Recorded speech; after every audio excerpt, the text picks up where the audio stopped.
Salut Stratoniens, salut à tous, j'espère que vous allez tous super bien. On est parti aujourd'hui pour une nouvelle vidéo où on va faire de l'analyse technique. Bien évidemment, on ira parler de copy trading et je pense que c'est tout. On ira faire aussi un tour sur les trades que j'ai en cours.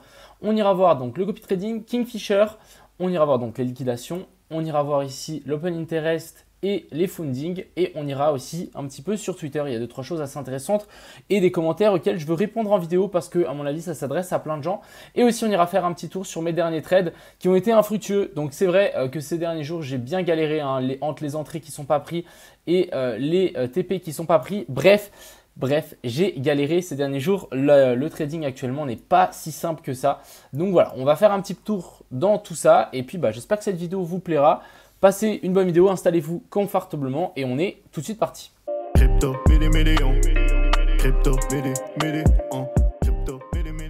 on va faire une intro à tout ça. Donc le SP500 toujours dans sa zone de support, on ira le voir après, ça devrait rebondir dans cette zone-là. On a du coup le support qui n'a pas tenu, on est revenu retaper dessus et là on est en train un petit peu de rechuter, on ira voir ça juste tout à l'heure aussi.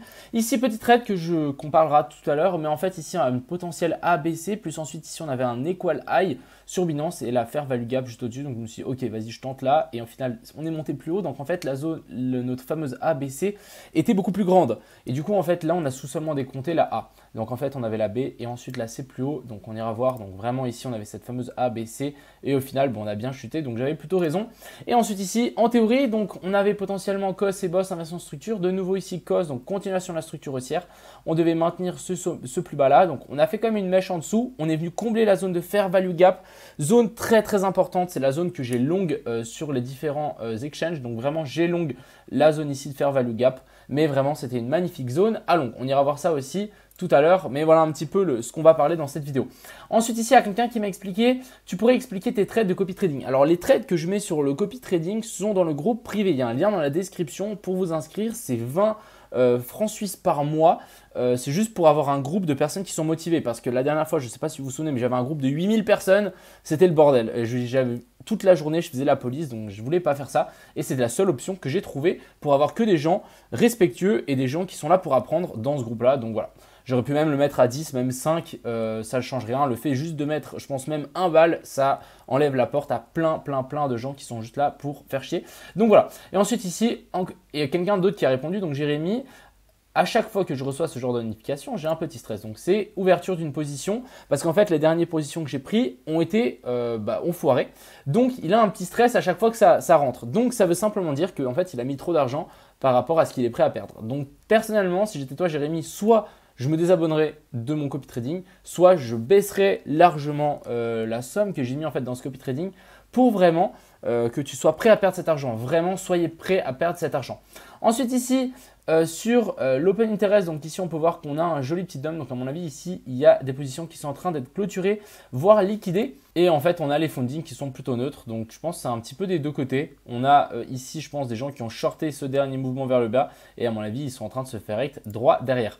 Et ici, sur Kingfisher, on a toujours des liquidations sur les plus bas. Maintenant, on a aussi des petites liquidations qui commencent à arriver vers la zone des 27 300.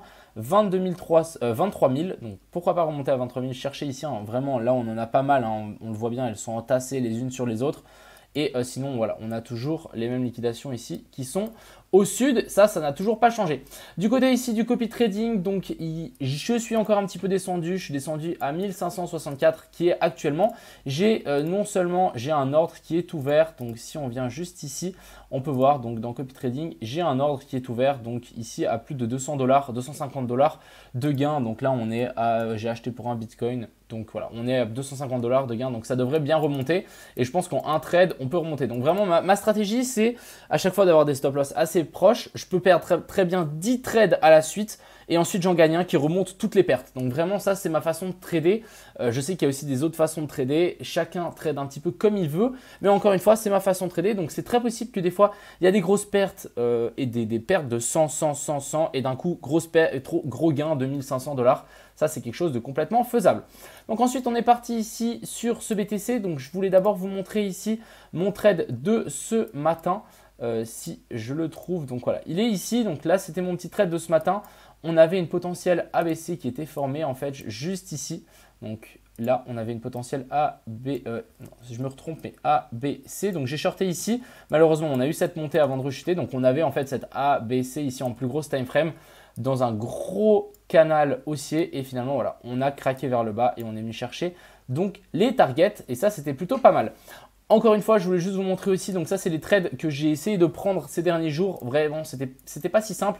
Donc ici, on peut voir qu'on avait la zone Fair Value Gap. On est venu taper inversion structure ici en 1 minute.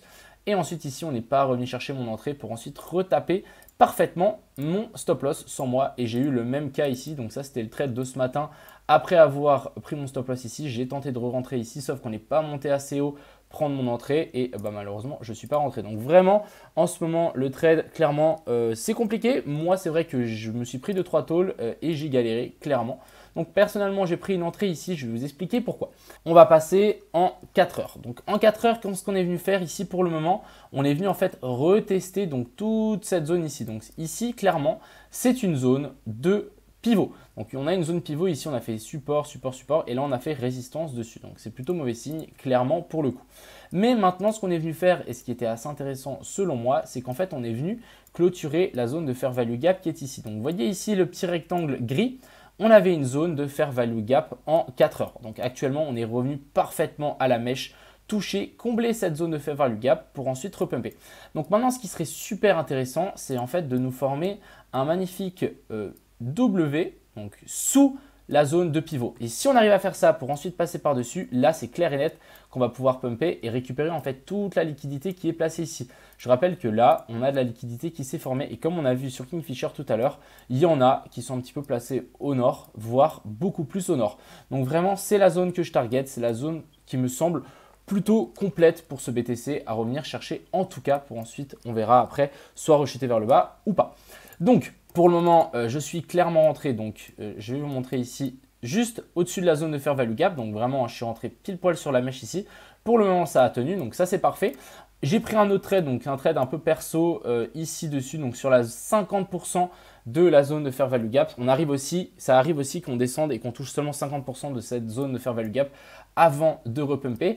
Et du coup, là, on est bien parti vers le haut. Maintenant, ce qu'il nous faudrait, voilà, c'est réintégrer cette zone ici de support. Donc, qu'on fasse support dessus et qu'on repasse par-dessus. Et là, ça pourra vraiment devenir correct. Et bien évidemment, on a de la liquidité à venir chercher. Donc pour le moment, ça tient. C'est plutôt nice. Et puis même si on passe en 1 heure, ici, on peut bien voir que on n'a pas eu de clôture en fait en dessous de ça. Donc pour le moment ici, pas d'inversion de structure. On reste haussier. Ça reste une tendance haussière. Ici, on est juste revenu chercher les stop loss qui étaient placés ici en dessous, qui étaient un petit peu obvious. De plus, on est venu aussi rechercher donc la zone de POI qu'on avait là. Donc vraiment, on est venu taper la zone de POI, mais au pixel perfect. Bon, ouais. Donc ça, c'était plutôt propre pour le coup. Et là, on est vraiment en train de repartir. Et ça, j'aime plutôt pas mal. Donc voilà un petit peu ce que je voulais montrer par rapport au BTC. Mais vraiment, moi, je reste pour le moment haussier. Hier, j'ai dit qu'on avait potentiel une tasse séance qui allait être formée. On a fait effectivement une tasse séance pour repasser un petit peu au-dessus. Là, on a corrigé. Et techniquement, moi, je verrais bien un petit pump ici pour la suite du BTC. Même chose pour l'Ethereum. Donc hier, je ne sais pas si vous vous souvenez, mais j'avais dit qu'on allait taper en fait cette fameuse zone. Donc on l'a faite depuis quelques jours. C'était vraiment la grosse zone de résistance qu'on avait là. Donc on a fait support dessus. Donc ça, c'était parfait. Et ensuite ici, qu'est-ce qu'on est venu faire? On est juste venu récupérer tous les stop loss qui étaient placés ici en dessous. Donc on avait presque un equal low qui était placé là. On prend les stop loss et ensuite on pump. Donc là, clairement, depuis ici, l'inversion de structure qu'on a eu là, c'est clairement aussi pour la suite de l'Ethereum et du BTC. Donc ça, c'est plutôt cool pour le coup. Et de plus, si on a le BTC qui pump, qu'est-ce qu'on a aussi? On devrait avoir l'indice du dollar qui chute. Donc pour le moment, c'est bien le cas.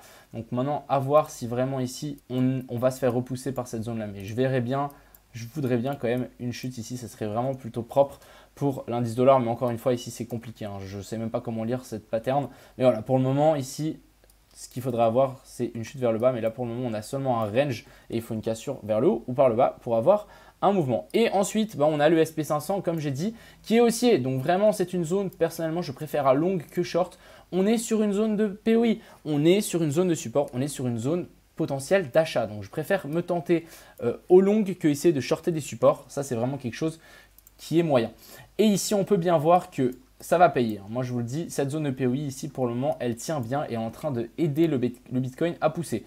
Qu'est-ce qu'on avait ici? On a eu de nouveau notre inversion de structure. Donc, je vais vous le dessiner ici. Ici, comme j'ai dit, donc, on a le COS et ensuite, on a le boss qui est ici. Donc hop, on vient chercher jusqu'ici. Donc là, on a notre changement de caractère qui s'est formé là.